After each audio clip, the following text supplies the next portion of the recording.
இப்போ கொஞ்சம் அலிகேஷன்ஸ்லாம் சில அமைச்சர்கள் மேலே வருது. அவங்கள பொறுத்த வரைக்கும் இந்த ரவுண்ட் ஒன்ல ஒரு 30 மினிஸ்டர்ஸ் போயிட்டாங்கப்பா உள்ள. அடுத்த ரவுண்டில் நமக்கான வாய்ப்புகள் இருக்குது. இது முதலாக திருநாவுக்கரசு ஷேர் பண்ணும் போதே அவர் வந்து உடனே எங்கள்கிட்ட பகிர்ந்துக்கிட்டார். அன்றைக்கி நேர்பட பேசல ஒரு டிஸ்கஷன் நடந்துச்சு. அன்றைக்கே நாங்கள் பேசணும். சார் என்னமோ நடக்குது சார் சொல்லி சொன்னார். எனக்கு தெரிஞ்சு விஜயன் வந்து ராஜ்மோகனுக்குலாம் ரொம்ப க்ளோஸ் தான். அமைச்சர் ராஜ்மோகனுக்கு ரொம்ப க்ளோஸ் தான். 2 பேரும் பட நண்பர்களாகத்தான் இருந்திருப்பாங்க. அவர் நடுவில் பேசும்போது சொல்லிக்கலாம், அதனால நண்பர்கள் தானே அப்படி. அப்போ என்ன செய்தியை சொல்ல வர்றாங்க? ஒருவேளை யாராக இருந்தாலும் நாங்கள் வந்து தூக்குவோன்னு சொல்லி வர்றாங்க. அவங்க ஆட்சியில் கூட நீட்டை விளக்கு வாங்கிறோம் கையெழுத்து இயக்கம் நடத்துனாங்க, போராட்டம் நடத்துனாங்க. அப்படிப்பட்டவர்கள் தர்மேந்திர பிரதான் பதவி விலக வேண்டும்னு ஒரு பெரிய போராட்டத்தை அங்கே பற்றி எரிகிறது. இங்கே அவங்க அமைதியாக இருக்கு. அந்த தொகுதி மறுவரை பிரச்சனையே அடுத்ததாக வருகிறது. இப்போ நேற்று ஒரு சில செய்திகள் என்ன சொல்கிறாங்கன்னா, திமுக இருக்கிற சில பேர் நம்ம பாஜக கூட போகலாம், என்ன தப்பு இல்லை, ஆதரிச்சு போகலாம், இல்லை வாக் அவுட் பண்ணிடலாம், அது நமக்கு அப்படி பண்ணலாம். ஆனால் முன்னாள் முதலமைச்சர் ஸ்டாலின் அவர்கள் அறந்தமிழ் நேயர்களுக்கு இனிய வணக்கம். பல்வேறு அரசியல் நடப்பு நிகழ்வுகள் குறித்து பேசுவதற்கு அரசியல் விமர்சகர் திரு ஜெகதீஸ்வரன் இணைந்திருக்கிறார். சார் வணக்கம். சார், இந்த தேர்தல் முடிவுகள் பல்வேறு ஆச்சரியங்கள் கொடுத்திருந்தாலும் ஆளுங்கட்சியாக இருப்பவர்களுக்கும் எதிர்கட்சியாக இருப்பவர்களுக்கும் இன்னுமே அவங்க மேலே ஒரு ஆட்சி மாற்றம் நடக்குன்ற மாதிரி ஒரு பேச்சு அடிபடுவது, அதை நம்ம தொடர்ந்து பேசுவோம். இப்போது திமுக தங்களிடமிருந்து பிரிந்து போன கூட்டணி கட்சிகளை பேசி இழுக்கிற மாதிரி ஒரு நடந்தால் பரவாயில்ல. ஆனால் அவங்க போய் தாவேக்கா எம்எல்ஏக்களை எல்லாம் வந்து விலைக்கு வாங்குவதாக ஒரு பரபரப்பான செய்தி போயிட்டுருக்கு. இது நம்ம முதல் கட்டத்திலே ஏன் பேசணும்னு நினச்சோம். இப்போது சில தகவல்கள் வந்திருக்கு. அதில் பத்திரிகையாளர் விஜயன் வரைக்கும் கைது செய்யப்பட்டிருக்காங்க. இந்த செய்தி எப்படி பார்க்குறீங்க சார்? முதல்ல நீங்கள் தேர்தல் முடிந்த உடனேயே திமுக அதிமுக, நான் இன்னும் சொல்லப்போனால் ஒரு விவாதத்தில் உட்காந்துருக்கேன். பக்கத்தில் திமுக செய்தி தொடர்பாளர், நாங்கள் 2 பேர் சேர்ந்து ஆட்சி அமைக்கக்கூடாது சொன்னாங்க. நான் அடுத்த சேனலில் நான் பல சேனலில் பார்த்தேன் அந்த அன்னைக்கு. ஆமாம், அதாவது 3ஆம் கட்டத்தில் இருக்க போவர்களே அதை பேச ஆரம்பிச்சாங்க. என்ன தப்பு, 2 பேரும் திராவிடம் தான், எங்கள்கிட்ட இருந்து அவங்க போனாங்க, அப்பெல்லாம் பேச ஆரம்பிச்சாங்க. கொஞ்சம் அதிர்ச்சியாக இருந்துச்சு. நான் ஒரு சேனலில் சொல்ல செஞ்சேன், இது மாதிரி 3ஆம் கட்டத்தில் பேச ஆரம்பிச்சிருக்காங்க, 2ஆம் கட்டம் கூட அடுத்து போகலாம், ஆச்சரியப்படுறதுக்கு இல்லைன்னு சொல்லி சொன்னேன். ஆனால் அவ்வளோ சீரியஸாக பர்சீவ் பண்ணுவாங்க. ஏன்னா நான் அந்த நேரத்தில் என்ன சொன்னேன்னா, 100 கிராஸ் பண்ணிட்டார்ல விஜய், எப்படி இருந்தாலும் ஆட்சி அமைச்சர், பெரிய இஷ்யூஸ்லாம் ஒன்று இருக்காது. ஆனால் பட் அடுத்த ஒரு 6-7 நாட்கள் என்ன நடந்துச்சுங்கிற பார்த்தோம். ஆளுநரே ஒரு சமயத்தில் திமுக அதிமுக சேர்ந்து வந்தால் ஒன்றும் பிரச்சனை இல்லைங்கிற மாதிரியான ஒரு ஸ்டேட்மெண்ட். எனக்கு யாராக நம்பர்ஸ் வேணும்னு சொல்லி சொன்னார். அதுவும் ஜென்ரலாக ஆளுநர்ஸ் பேச மாட்டாங்க, கவர்னர்ஸ் பேச மாட்டாங்க. அவர் பேட்டிலாம் கொடுக்க ஆரம்பிச்சார். NDTV வாங்க, CNN வாங்குங்கிற பேட்டிலாம் கொடுத்தார்ல. ஏன்னா அவருக்கே ஒரு இது, நீங்கள் யாரோ விஜய் ஆட்சி அமைக்கிறதுக்கு தடையாக இருக்கீங்களோ அப்படிங்கிற பேச்சு வந்தோடனே இவங்களை கொஞ்சம் சொதப்புனாங்க சார். இவங்க வந்து ஃபஸ்ட்டு கொடுத்த லெட்டரில் பர்சன்டேஜ் சொன்னாங்க, 35% எங்கள்கிட்ட இருக்குது, எனக்கு அதெல்லாம் வேணாம், நம்பர்ஸ் இருக்கா இல்லையா அப்படின்னு சொல்லி சொன்னாங்க. ஸோ அதற்கு பிறகு இந்த மாதிரியான காட்சிகள்லாம் நடந்துச்சு, நம்ம பார்த்தோம். அது கொஞ்சம் கொஞ்சமாக இந்த ஆட்சி அமைந்த பிறகு திருமாவளவன் அவர்கள் ஓப்பன் பண்ணார், பேபி கம்யூனிஸ்ட் பேபி ஓப்பன் பண்ணார், IOML தலைவர்கள் ஓப்பன் பண்ணாங்க. எல்லோரும் ஓப்பன் பண்ணால் ஒரு விஷயம் என்ன தெரிஞ்சதுன்னா, தீவிரமான முயற்சிகள் நடந்திருக்கு. திமுக அதிமுக ஒன்று சேருக்கு தீவிரம். நான் என்னென்னா, தீவிரமான முயற்சிகள் நடந்த அதே சமயம் இதை தடுப்பதற்கான வேலைகள் நடந்திருக்கு உள்ளுக்குள்ளேயே. இப்போ தங்கம் தென்னரசு போன்றவர்கள், கனிமொழி போன்றவங்களா, அப்போ நீங்கள் வந்து திமுக எதிர்காலத்தை காலி பண்ணலாம்னு நினைக்கிறீங்களா? இன்னொன்று, இந்த மாதிரியான முயற்சி மேற்கொண்டால் யாருக்கு சாதகமாக முடியும்? இப்போ என்ன நம்ம ஆட்சி அமைச்சிடலாம், பட் ஃபியூச்சரில் யாருக்கு சாதகமாக முடியும் அப்படிங்கிற டிஸ்கஷனும் போயிருக்கு சார். எந்த அளவுக்குன்னா, முதல்ல வந்து நிறைய பேர் எடப்பாடி அவர்களை சிஎமாக்கலாம், இல்லை உதயநிதியை சிஎமாக்கலாங்கிற பிளான் ஓடி இருக்குது. அதற்கு பிறகு எடப்பாடி பழனிசாமி, அதற்கு பிறகு வந்து திருமாவளவன் ஆக்கலாம் அப்படின்ட்டு நான் பல்வேறு பிளான்ஸ் ஓடி இருக்குது. பட் ஆனால் ஆதரவு இருந்த நிலையில் எதிர்ப்பும் இருந்திருக்கு. என்னென்னா, நான் கேள்விப்பட்ட வரைக்கும் துணை முதலமைச்சராக இருந்த உதயநிதி ஸ்டாலினுக்கு இந்த வெற்றியை அவரால் ஏற்றுக்க முடியலை. ஸ்டாலின் கூட ஃபஸ்ட்டு அவர் ஏற்றுக்கிட்டாரு, ஒரு வழி இல்லை, ஜனநாயகத்தில் இது நடந்து ஆகும்னு சொல்லிட்டாரு. ஏன்னா அவர் மாலையே அவர் போனார். முதல்ல அவர் வந்து விஜய் அவர்கள் பேரை போடாமல் கூட ட்வீட் போட்டார், கொஞ்சம் எதிர்ப்பெல்லாம் வந்துச்சு. அதுக்கப்புறம் வாழ்த்தி போட்டார், அதெல்லாம் நம்ம பார்த்தோம். ஸோ ஆனால் இன்னைக்கு வரைக்கும் சார், இன்னைக்கு வரைக்குமே திமுகவில் இருக்கக்கூடிய ஒரு செக்ஷன் ஆஃப் லீடர்ஸ், இன்னும் சொன்னால் திமுக தொண்டர்களுக்கு இந்த வெற்றி எப்படி சாத்தியமாச்சு, எந்த அளவுக்குன்னா EVM குறை சொல்லி தான் பேசுகிறாங்க சார். கண்டிப்பாக EVM, நான் போகிற சில இடங்கள் சார் EVM தான் சார், அமித்ஷாட்ட பேசிட்டார் சார், அவர் விஜய் பேசிட்டார் சார், அமித்ஷா தான் சார் முடிச்சு கொடுத்தாரு, அப்படி இருந்தால் அவரே ஜெயிச்சிருக்காங்க சார், அவங்களே ஜெயிச்சிருக்கலாம், இல்லை வேறு ஏதாவது அதிமுக ஜெயிக்க வச்சிருக்கலாம், என்ன பண்ணியிருக்கலாம். இது ரொம்ப தீவிரமாக வைக்கிற விஷயங்களும் பார்க்குறோம். ஸோ இது ஒரு பக்கம் நடந்தது. அதுக்கப்புறம் ஆட்சி அமைஞ்சிச்சு. நீங்கள் கூட்டணி கட்சிகள் எல்லாம் வந்து பிரசிடென்ட் ரூல் வேண்டாம் அப்படின்ட்டு சொல்லிட்டு அவங்கெல்லாம் போய் விஜய் அவர்களுக்கு ஆதரவு கொடுத்தாங்க. முதல்ல வெளியிலேருந்து ஆதரவுனாங்க, அப்புறம் கூட்டணி அமைச்சரைக்குள்ளே போயிட்டாங்க. கம்யூனிஸ்ட் மட்டும் வெளியிலேருந்து ஆதரவு. இப்போ தோழர் வீரபாண்டியனும் நாங்களும் உள்ளே போகிறதுக்கான வாய்ப்புகள் இருக்குங்கிற அளவுக்கு வெளிப்படுத்திட்டார். இது ஒரு பக்கம்.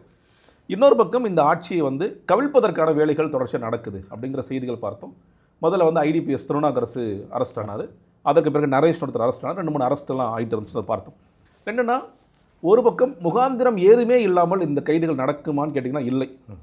பட் அதே சமயத்தில் இந்த மாதிரியான முயற்சி வந்து என்னை பொறுத்த வரைக்கும் ரொம்ப முட்டாள்தனமாக தான் இருக்குது சார். நீங்கள் ஒரு பக்கம் கூட்டணியில் இருக்கிற திருமாவளவனாக இருக்கட்டும், கம்யூனிஸ்டாக இருக்கலாம், ஐயோமலாக இருக்கலாம், எல்லோருமே என்ன சொல்கிறாங்க, நாங்கள் ஆட்சியை கவிழ்க்க மாட்டோம், நாங்கள் இந்த ஆட்சியை தொடரத்தான் செய்வோம் தவிர ஆட்சியை கவிழ்க்க மாட்டோம். வெளியிலேருந்து ஆதரவு கொடுக்குற கம்யூனிஸ்ட் கூட அதான் சொல்கிறாங்க, ஆட்சியில் கவிழ்க்க மாட்டோம் அப்படின்னு சொல்கிறாங்க. நீங்கள் இப்போ யாரை உருவி எடுத்துகிட்டு வருவீங்க? இப்போ அப்போது அவங்களுக்கு முதல்ல கூட்டணி கட்சிகளில் நாங்கள் தான் வழி அனுப்பி வச்சோம், எங்கள் ஆட்சி தான் நடக்குது, இது பேசிகிட்டு இருந்தவங்க. இது மாதிரி கட்சிகள் குறிப்பாக பேசன்முகம் பேச்சுக்கு அப்புறம் தான் இந்த முயற்சி 2 விஷயங்கள் வருது. ஒன்று ஒரு ஸ்டாலினுக்கு தெரிஞ்சு நடக்குதுன்னு தெரியாமல் நடக்குதுன்னு கூட பத்திரிகையில் வருது. அப்போது இந்த முயற்சி வந்து திமுக தீவிரமாக இந்த கட்டத்தில் தான் எடுக்க ஆரம்பிக்கிறாங்க. ஆமாம் சார், நீங்கள் அதான் சார், அதாவது முதல்ல நடந்ததில் ஃபஸ்ட்டு நான் சொல்கிறது ஆஃப்டர் எலெக்ஷன்ஸ் இமீடியட் நடந்ததில் ஸ்டாலின் அவர்களுக்கு ஃபஸ்ட்டு உடன்பாடு இல்லைன்னாங்க. அப்புறம் ஒரு உடன்பாடு வந்துச்சு, திரும்ப கொஞ்சம் வெயிட் பண்ணுங்கன்னு சொன்னாங்கிறது ஒன்று. இன்றைக்கி இது வந்து எவ்வளோ தூரம் இந்த ஸ்டாலின் அவர்களுக்கு மற்றும் தெரிஞ்சு நடக்குதுங்கிற ஒரு கேள்வி இருக்குது சார். ஏன்னா இப்போது இதில் அடிபடுற பெயர்கள் பார்த்தீங்கன்னா அசோக்குமார் பேர் வரைக்கும் அடிபடுது. அவருடைய அண்ணனாக செந்தில் பாலாஜி இருக்கனால அவர், ஏன்னா அவரோட பேர் எஃப்ஐஆர்லாம் இல்லை, சம்மன் பண்ணுறாங்க, நீங்கள் வாங்கன்னு சொல்கிறாங்க. இன்னொன்று, இவர் ஐடிபிஎஸ் திருநாவுக்கரசிட்ட விசாரித்த வரைக்கும் இந்த பெயர்கள் வருகிறதுன்னு சொல்கிறாங்க. ஆனால் ஒரு சிக்கல் என்னென்னா, ஒரு செய்தி குறிப்புன்னு ஒன்று ரிலீஸ் ஆனிச்சு, ஊடகங்களுக்கு பகிரப்பட்டது. அது எங்கேருந்து வந்ததுன்னு யாருக்கும் இன்றைக்கி வரைக்கும் தெரியல. ஏன்னா அஃபிஷியலான காவல்துறை சேனல்ஸில் எதுலையுமே இல்லை, அது வந்து சோஷியல் மீடியா அஃபிஷியல் ஹேண்டில்ஸில் எதுலையுமே இல்லை. அப்போ இந்த செய்தி குறிப்பே எங்கேருந்து வந்தது அப்படிங்கிறது, இன்னொரு செய்தி குறிப்பு இருக்கிறதும் எஃப்ஐஆருக்கும் நிறைய வேறுபாடுகள் இருக்குது அப்படிங்கிற ஒரு விஷயம் இருக்குது. இன்னொன்று அவங்க என்ன சொல்கிறாங்கன்னா, இளையராஜா புத்தங்கிற இளையராஜா ஃபஸ்ட்டு வந்து பேரம் பேசினாங்க, ஃபஸ்ட்டு ஃபோன் எடுக்கல, அப்புறம் பேரம் பேசினாங்க. பேரம் பேசிய பிறகு என்னை மிரட்டினார்கள், நீ உன்னை வாழ விடாமல் பண்ணிடுவோம், உன்னை காலி பண்ணிடுவோம்னு சொல்லி பேசினாங்க. எனக்கு அதெல்லாம் கொஞ்சம் இடிக்குது. நீங்கள் ஏன்னா ஒருத்தர் வந்து பேரம் பேசுவோம், நம்ம வந்து 5 கோடி 10 கோடி 15 கோடி, இதைத்தான் வந்து ஸ்ரீவைகுண்டம் எம்எல்ஏ சரவணன் சொல்லி பாதுகாப்பு வாங்கியிருக்காரு. ஆமாம் சார், அதில் எனக்கு சின்ன டவுட்ஸ் இருக்குது. ஏன்னா நீங்கள் பேரம் பேசும்போது ஆனால் கூட பார்த்து பண்ணிக்கலாம், கூட தரோன்னு சொல்லுவாங்க, உன்னை காலி பண்ணிடுவோங்கிற அளவிற்கு பேசுவாங்களாங்கிறது ஒரு சின்ன குழப்பம் இருக்குது. பட் அது என்ன உண்மைங்கிறது தெரியும். பட் ஆனால் நிச்சயமாக ஏதோ நடந்திருக்குங்கிறது ஒரு பக்கம். நீ அசோக்குமார் வரைக்கும் விசாரிப்பாங்க, செந்தில் பாலாஜிக்கு சம்மன் பண்ணுறாங்க, அவர் அந்த ஆஜராகலை, பட் அது நடக்கும்னு நினைக்கிறேன். இதில் எந்த அளவிற்கு நீங்கள் திமுகவை சேர்ந்த எல்லோரும் இன்வால்வ் ஆயிருக்கிறாங்களா, இல்லை யார் இன்வால்வ் ஆயிருக்காங்க அப்படிங்கிறது இன்னும் நமக்கு கிளியராக தெரியலை. இப்போ ரகுபதி போன்றவர்கள் சொல்கிறாங்க, இல்லைங்க நாங்கள் எலெக்ஷன் ஃபேஸ் பண்ணி தாங்க வருவோம், நாங்கள் இந்த மாதிரிலாம் குறுக்கு வழியில் ஆட்சி அமைக்க மாட்டோம்னு சொல்லி ஒரு பக்கம்.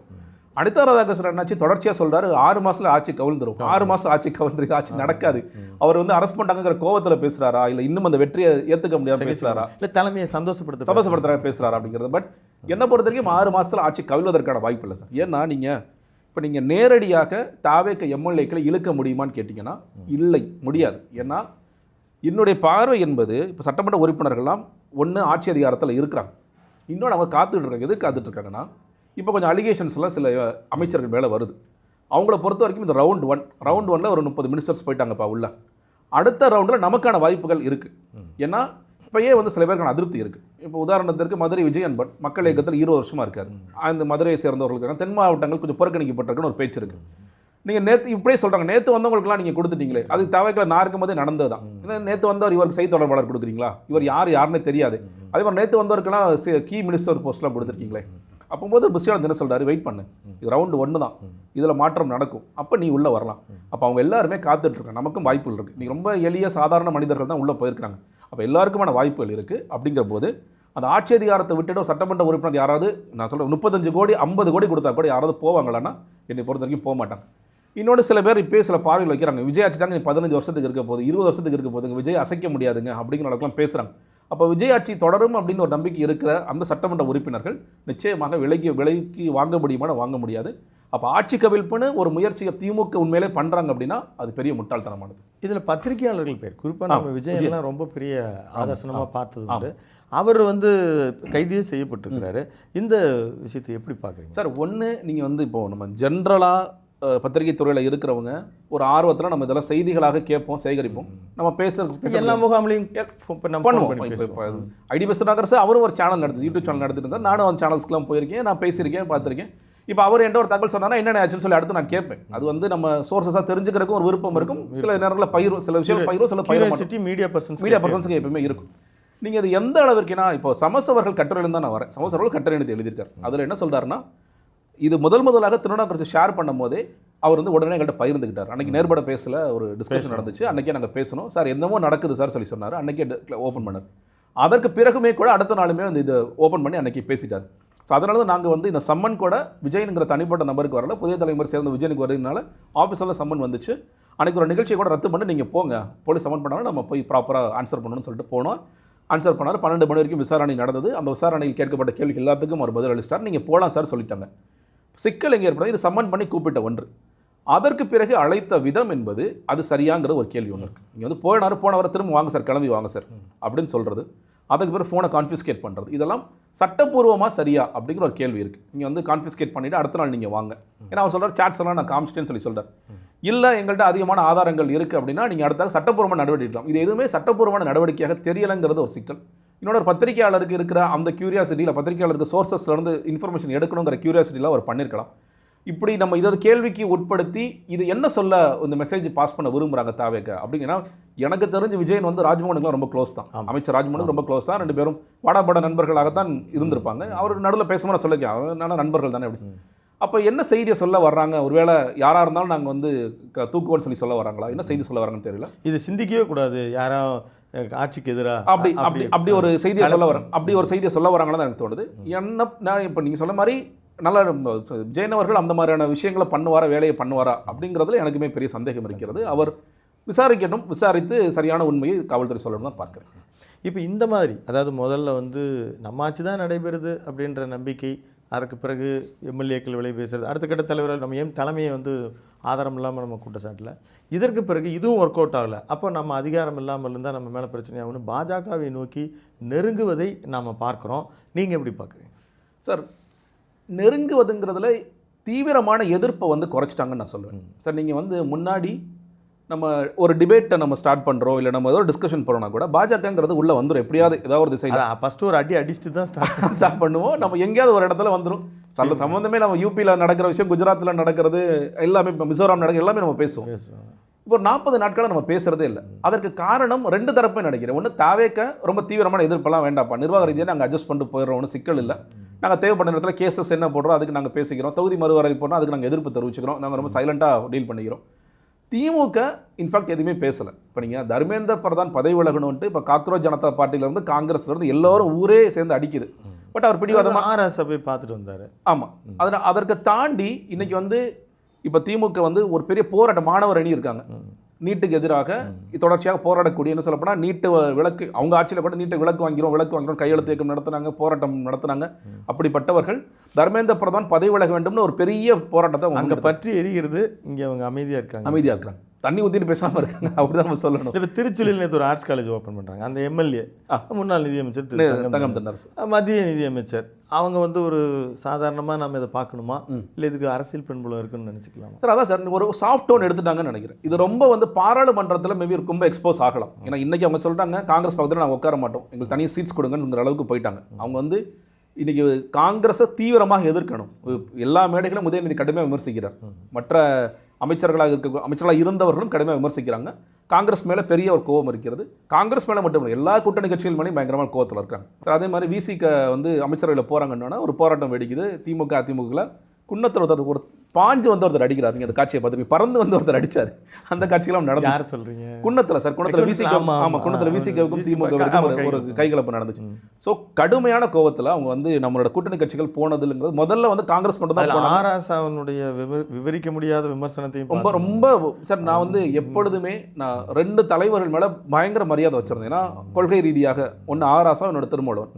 இன்னைக்கு ஆராசா ரொம்ப தரம் தாழ்ந்து எழுதுறாரு, திருமாவளவன் ரொம்ப குழப்பத்திலே இருக்கார், தினம் குழப்பத்தில் இருக்கார். காலையில் ஒன்று, காலையில் சாயந்தரம் ஒன்று இல்லை சார், காலையில் 1 மணி நேரத்துக்குள்ளேயே ரொம்ப குழப்பறாரு. ஒரு ப்ரெஸ் மீட்டுக்கு இன்னொரு ப்ரெஸ் மீட்டுக்கு இடையில அவர் வந்து குழப்பற சார். இப்போ புதிய தலைமுறை நிகழ்ச்சியில் நீங்கள் ஆரம்பிக்கும் போது ஒன்று சொல்கிறார், முடிவும் போது அந்த இது அவரே மாற்றி பேசுகிறார். ரொம்ப குழப்பத்தில் இருக்கார் அப்படிங்கிறத பார்க்க முடியும். ஸோ ஒட்டுமொத்த அழுத்தம் என்ன காரணம்? அவங்க வந்து திமுகவுக்கு அப்படி நன்றி கடன் பட்டிருக்க வேண்டிய அவசியம் என்ன சார்? அதாவது ரொம்ப வருஷமாக நீங்கள் வந்து சேர்ந்து வாழ்ந்துட்டாங்க, கிட்டத்தட்ட 9 வருஷமாக நீங்கள் வந்து கூட்டணி அப்படின்னா தேர்தல் அதை விட அதிகமாக காங்கிரஸோடு இருந்திருக்காங்க. இவங்க வந்து இப்போ பனையூர் பாபெல்லாம் இப்போ அவர் கட்சி உறவு முறிஞ்சிச்சுன்னு சொல்லி தானே இங்கேருந்து எடுத்துகிட்டு போகிறாங்க. அதற்கு பிறகும் இவர் ஏன் இவ்வளவு தூரம் சார்? நீங்கள் வந்து திருமாவளவன் அவர்கள் வந்து இப்போ நீங்கள் நடுவில் திமுக 2ஆம் கட்ட தலைவர்களுக்கு இவங்களை பாமக கூட உள்ளே கொண்டு வரலாங்கிற பேச்செல்லாம் இருக்குது, இப்பவும் இருக்குது. இது ஏன் செய்யலைன்னா ஸ்டாலின் அவர்கள் இல்லை, நமக்கு திருமாவளவன் எப்பயுமே வேணும், அதுக்கு வாக்குகள் தான் முக்கியமான காரணம். வட மாவட்டங்களில் இருக்கிற ஆயுதிராவிடர் வாக்கள் நமக்கு ரொம்ப முக்கியம், தலித்தோட வாக்கள் ரொம்ப முக்கியம் அப்படிங்கிற ரொம்ப அவர் தெளிவாக இருந்தால் என்றைக்குமே வேண்டாம், கொள்கை ரீதியாக அவர் இருக்கிற அதே ஸ்டாலில் நம்மளும் இருப்போம் அப்படிங்கிறது இருந்தார் அவருக்கு. ஆனால் என்ன பிரச்சனைனா, நீங்கள் இது செஞ்சீங்களே தவிர ஆட்சியில் பங்கு அதிகாரத்தில் பங்குங்கிறது முழக்கத்தை முதல்ல வச்ச திருமாவளவன் தான் சார். இன்றைக்கி நீங்கள் விஜய் அவர்கள் மேலே என்ன விமர்சனம் வச்சாலும் இந்த விஷயத்தை செஞ்சுருக்காருன்னு நம்ம பாராட்டி தான் ஆகணும். அவரோட தேவைக்கு கூட அவர் சுயநலத்தை கூட பண்ணிருக்காரு நம்ம வச்சுக்கோ. ஆமா, சுயநலத்துக்கு ஆனால் அவர் இதுக்கு முன்னாலே சொல்லிட்டார், விசாலிலே சொல்லிட்டார் சார். நாங்கள் வந்து மெஜாரிட்டியே வந்தாலும் நாங்கள் வந்து கூட்டணி கொடுப்போம்னு சொல்லி சொன்னார். அந்த விஷயத்தில் இன்னைக்கு வந்து கூட்டணி கட்சிகளை மதித்து அவங்களுக்கு வந்து இன்னைக்கு பங்கு கொடுத்துருக்கிறதுங்கிறது ரொம்ப ரொம்ப முக்கியமான விஷயம். இந்த மாதிரியான விஷயத்தை திமுக அதிமுக 2 பேரும் பண்ணவே மாட்டேன்னாங்க. நீங்கள் இப்போ தேர்தலுக்கு முந்தி கூட பாஜக எதிர்பார்க்குறாங்க, பாமக எதிர்பார்க்குறாங்க கூட, இல்லை அதெல்லாம் முடியாது. எடப்பாடி சொன்னார் அதெல்லாம் ஆட்சியில் பங்காளித்தவங்களாம் கிடையாதுங்க. ஆனால் என்ன, யார் மேலத்துக்கு பழிய போட்டாங்க? மக்கள் மேலத்துக்கு பழிய போட்டாங்க. திமுக ஆதரித்து பேசுகிறாங்க சார், சில பேர் டிபேட்டில் பேசுகிறாங்க. மக்கள் அதை விரும்பினதே இல்லை. நான் சார் இப்போ மக்கள் விரும்பாமல் இது எப்படி நடந்துச்சு? மக்கள் மேலே ஏன் பழிய போடுறீங்க? உங்களுக்கு விருப்பம் இல்லை, திமுகவிற்கும் அதிமுகவிற்கும் விருப்பம் இல்லை. ஸோ அந்த மாதிரி ஒரு இருந்துச்சு. ஆனால் இன்னும் சார் ஒரு சிக்கல் விசிகவுக்கோ இல்லை கம்யூனிஸ்டோ இருக்கிற சிக்கல், பாஜகவை திமுக எதிர்ப்பது போல் நீங்கள் மறைமுகமாக என்ன நடக்குதுங்கிறார். மக்கள் பொதுவெளி கருத்தியல் ரீதியாக திமுக எதிர்ப்பது போல் தமிழக வெற்றி கழகம் எதிர்ப்பதில்லை. அதை தோழர் வீரபாண்டி ஒரு பேட்டில் ஓப்பனாகவே சொல்கிறார். அவ்வளோ தூரம் அவங்க எதிர்க்க மாட்டேங்கிறாங்க, எதுக்கு தயங்குறாங்க. அதனால தான் இப்போ அவங்க என்ன சொல்கிறாங்கன்னா, ஒரு கூட்டணி அமைஞ்சா கூட இந்தியா கூட்டணியில் தாவேக்கும் இருக்க வேண்டும், திமுகவும் இருக்க பார்த்தோம் அப்படின்னு சொல்கிறாங்க. அவங்க என்னன்னா, தாவே கட்ட ஓட்டு சதவீதம் இருக்குது. ஒரு காலத்தில் ஒன்றும் இல்லைன்னு சொல்லி பேசுனது இன்னைக்கு 35% ஓட்டு வந்துருச்சு. கருத்தியல் ரீதியாக பாஜகவை அடிக்கக்கூடிய கட்சியாக திமுக இருக்கு. அப்போ 2 பேரும் ஒன்று சேர்ந்தாதான் நம்ம 40க்கு 40 அது நார்த் இந்தியன் பாலிடிக்ஸ் வேணா அப்படி சொல்லலாம். ஆனால் இங்கே அதுக்கான ஒரு பாசிபிலிட்டிஸ் சார் சுத்தமாக கிடையாது சார். என்ன பற்றி சுத்தமாக கிடையாது. பட் ஆனால் சொல்கிறேன், நார்த் இந்தியாவில் இப்போ நான் சில ஆங்கில ஊடக டிபேட்டில் கலந்துக்கிறேன். மகாராஷ்டிராவிலேருந்து பேசுகிற ஒரு ஆக்டிவிஸ்டோட காங்கிரஸ் சேர்ந்த நபரோ what's wrong in TVK and DMK being டுகெதர்னு கேட்குறாரு. நான் இல்லைங்க அது நடக்காதுங்க. அவர் உடனே டக்குன்னு எங்கே வராரு, ஏன் நாங்கள் வெஸ்ட் பெங்கால கூட தான் அப்படி இருந்தோம், நாங்கள் வந்து அட்ஜஸ்ட் பண்ணிட்டு போலையா, நாங்கள் ஏதோ ஒரு ஷேரிங் பண்ணிக்கலையா? கேரளாவே உதாரணம், கேரளா உதாரணம் உதாரணம் சொல்கிறாங்க. பட் ஆனால் இல்லை, இது வந்து தாவேக்க அரசியல் எதிரியாக இப்போ மட்டும் இல்லை, போன தேர்தலில் மட்டும் இல்லை, இனி வருங்காலம் முழுக்கவே வந்து திமுக தான் அரசியல் எதிராக டிக்ளேர் பண்ணி வேலை பார்த்துட்டு இருக்காங்க. திமுக இன்னைக்கு போய் உங்களோட முதல் எதிரி பாஜகவா தாவேக்கான்னு கேட்டால் தாவேக்கு தான் சொல்லி சொல்லுவாங்க. மாநில அரசியலே இங்கே இல்லாமல் இருக்குது, அப்புறம் இங்கே மத்திய அரசியல் நாங்கள் போகிறதா அவங்க கேட்பாங்க. அப்படி இருக்கும்பொழுது இவர்கள் 2 பேரும் ஒன்று சேருவாங்களான்னா ஒன்று சேர மாட்டாங்க. அதற்கான வாய்ப்புகளே இல்லை.